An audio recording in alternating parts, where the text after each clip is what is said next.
시편 41편 지휘자를 따라 부르는 노래 다윗의 시 9절에서 13절까지의 말씀입니다. 내가 믿는 나의 소꿉동무, 나와 한 상에서 밥을 먹던 친구조차도 내게 발길질을 하려고 뒤꿈치를 들었습니다.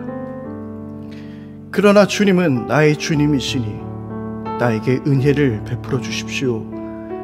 나도 그들에게 되갚을 수 있도록 나를 일으켜 세워주십시오. 내 원수들이 내 앞에서 환호를 외치지 못하게 하여 주십시오. 이로써 주님이 나를 사랑하심을 나는 알게 될 것입니다. 주님께서 나를 온전하게 지켜주시고 나를 주님 앞에 길이 세워주십시오. 이스라엘의 하나님이신 주님, 찬양을 받으십시오. 영원에서 영원까지 찬양을 받으십시오. 아멘, 아멘.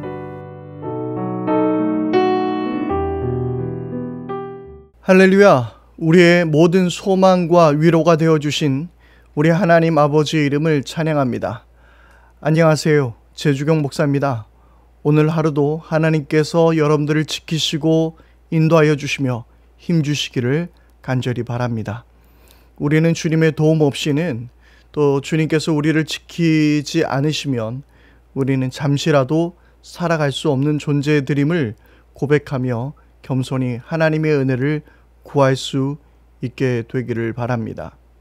코로나19의 그 여러 가지 어려운 상황들이 계속해서 지속되는 가운데서 오직 우리가 하나님 앞에 바로 서 있고 또 하나님의 음성에 우리가 철저히 귀를 기울이며 언제나 어디서나 우리는 그리스도인이며 우리는 교회라는 사실을 잊지 않기를 바랍니다. 오늘 시편 41편의 마지막 부분을 함께 읽었습니다. 그런데 오늘 말씀을 읽으면서 굉장히 가슴 아픈 구절이 있죠. 여러 원수들의 모습들이 나에게 뒷담화를 하기도 하고, 때로는 나에 대해서 어떤 나를 속이는, 그리고 나에게 어떤 해를 끼치는 그런 일들을 원수들이 했다라고 이야기할 때는 원수니까 그럴 수 있다라는 생각을 했습니다. 그런데 오늘 9절 말씀은 뭐라고 시작하고 있습니까? 9절입니다. 내가 믿는 나의 소꿉동무, 나와 한 상에서 밥을 먹던 친구조차도 내게 발길질을 하려고 뒤꿈치를 들었습니다. 나와 한 상에서 밥을 먹던, 나와 생사고락을 같이 했던 그 친구조차도 나에게 발길질을 하려고 뒤꿈치를 이렇게 들었다라는 거예요. 친구에게 배신을 당한 그 아픔이 얼마나 클까요? 글쎄요, 저는 친구가 저에게 딱히 배신을 했다든지 이런 경험을 해본 적은 없는 것 같습니다. 매우 감사한 일이죠. 그런데 만약 그런 일을 당하게 된다면 나에 대해서 억울한 누명을 씌운다든지 아니면 나를 모함하고 욕하고 다닌다든지 그러면 굉장히 마음이 아플 것 같습니다. 그것도 다른 사람이 아니라 나와 생사고락을 같이 했던 친구라면 더더욱 그렇겠죠. 오늘 이 말씀 속에서 그러면 이 친구는 누구였을까요? 아마도 이 사람은 아히도벨이 아니었을까 하는 추측을 해보게 됩니다. 아히도벨은 다윗의 훌륭한 모사, 지략가였습니다. 그런데 그가 압살롬이 배반하게 되었을 때에 그 압살롬 편에 서서 다윗을 대항하게 되죠. 원래 이 아히도벨은요, 사무엘 하에 기록되어 있는 말씀을 보게 되면 이 아히도벨이 짜는 이 작전들은 마치 하나님께 여쭈어서 응답을 받는 것 같은 그 정도의 훌륭한 지략가였다고 합니다. 그러니까 제갈공명가 같은 그런 훌륭한 지략가일 것 같은데요. 그런데 그 아히도벨이 다윗을 배반한 것입니다. 주로 다윗과 함께했던 그런 장군들, 그런 참모들은 다 다윗과 함께 정말 생사고락을 함께했고 전장을 누비면서 죽음의 위기를 몇 번이고 겪었지 않겠습니까? 그런데 그가 지금 배반을 했다라는 것은 다윗에게 있어서 견디기 힘든 고통이었을 것 같습니다. 여러분들도 그런 배신을 당해본 경험이 있으십니까? 정말 믿었던 사람들로부터 가슴 아픈 그런 일들을 겪으셨습니까? 참으로 그것은 이 세상에서 견뎌내기 힘든 큰 고통이 될 것 같습니다. 그래서요, 이런 말이 있습니다. 사람은 사랑해야 할 존재이지 믿어야 할 존재가 아니라고 말합니다. 사람은 그냥 우리가 사랑하고 섬기는 대상이지 그들을 믿고 의지해서는 안 된다라고 그러죠. 그렇습니다. 사람은 저 역시 마찬가지입니다. 저도 사람입니다. 목회자를 신뢰하고 믿어야 하는 것이 아니라, 물론 그러면 더할 나위 없이 좋겠지만, 그러나 그 무엇보다 우리는 서로 함께 사랑을 나누어야 할 존재입니다. 우리가 믿어야 할 분은 목회자도 아니라 하나님이 되셔야 하는 것입니다. 우리는 이 땅에서 오직 하나님만 믿고 섬기며 따라가야 하는 것입니다. 여러분, 제가 아까 그 질문을 드렸죠. 혹시 배신을 당해보신 경험이 있으시냐고.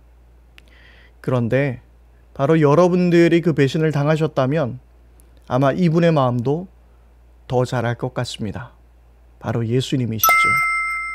결국 구약의 이 고백은, 이 시편의 고백은 나중에 신약으로 이어지게 될 때의 아히도벨은 곧 가룟 유다가 되는 것입니다. 가룟 유다가 바로 예수님을 배반한 것이죠. 예수님과 함께 3년 동안 함께 사역하면서 예수님과 함께 먹고 자고 많은 경험들을 보아왔을 것입니다. 서로가 배고플 때 맛있는 음식을 함께 나누었을 것이며 오병이어의 놀라운 기적의 현상 가운데서 서로 웃으며 떡과 그리고 그 고기를 나누었을 것입니다. 그랬던 가룟 유다가 바로 예수님을 배신하고 팔게 된 것이죠. 그런데 예수님은 가룟 유다에 대해서 어떻게 반응하셨나요?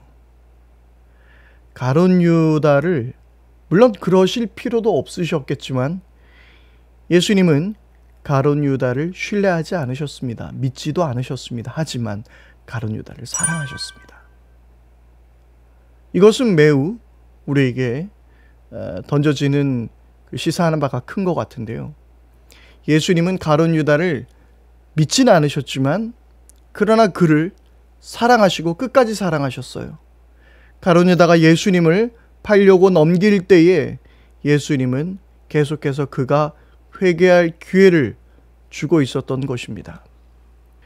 여러분, 사실 그렇게 따지고 보면 우리도 주님을 수없이 배반하고 있지는 않습니까? 우리의 죄 때문에 예수님이 십자가를 지시고 그리고 못 박혀 돌아가셨는데 우리의 죄의 크기가 그만큼인데 우리는 또 계속해서 반복하여 죄를 짓고 있는 것이죠. 예수님의 그 못자국을 더 아프게 하는 행위들을 우리가 하고 있는 것입니다. 내 죄 때문에, 그 죄로 인해서 예수님이 죽으셨는데, 아니 그 죄를 우리가 또 짓고 있다니 이게 무슨 말인가요?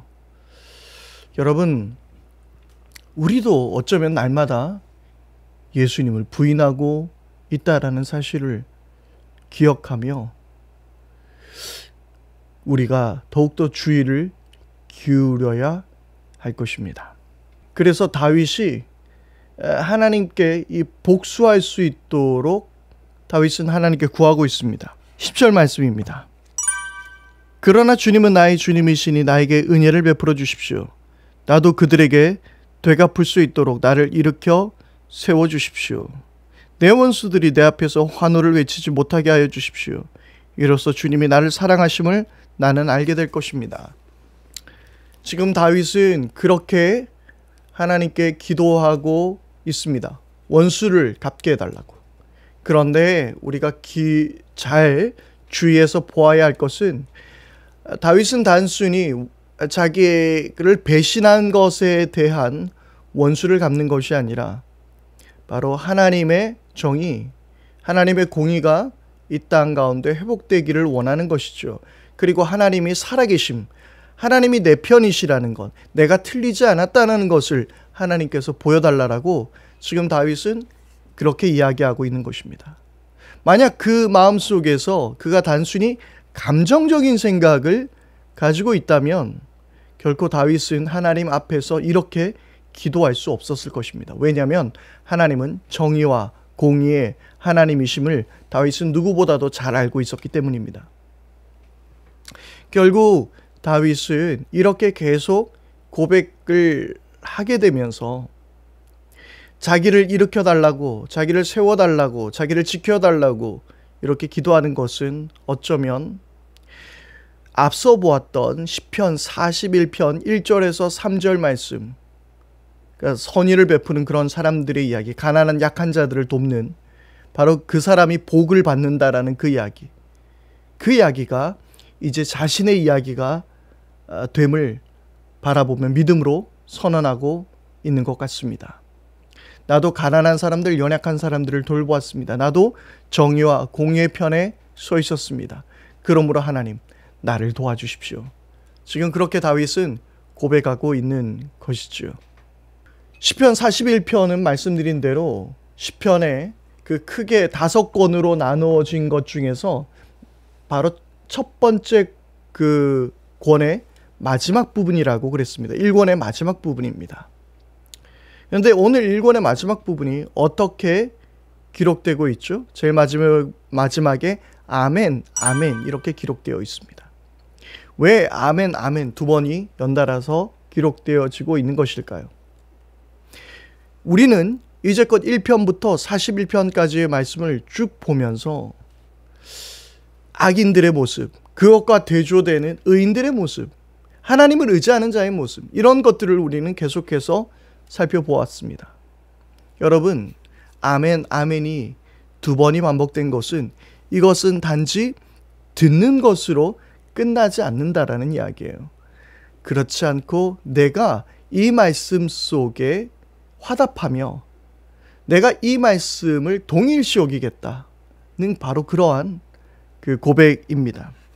그래서 동참하는 것을 의미하고 있는 것이죠. 하나님의 말씀은 늘 아멘을 요구합니다. 오늘 시편의 이 마지막 부분처럼 말이죠.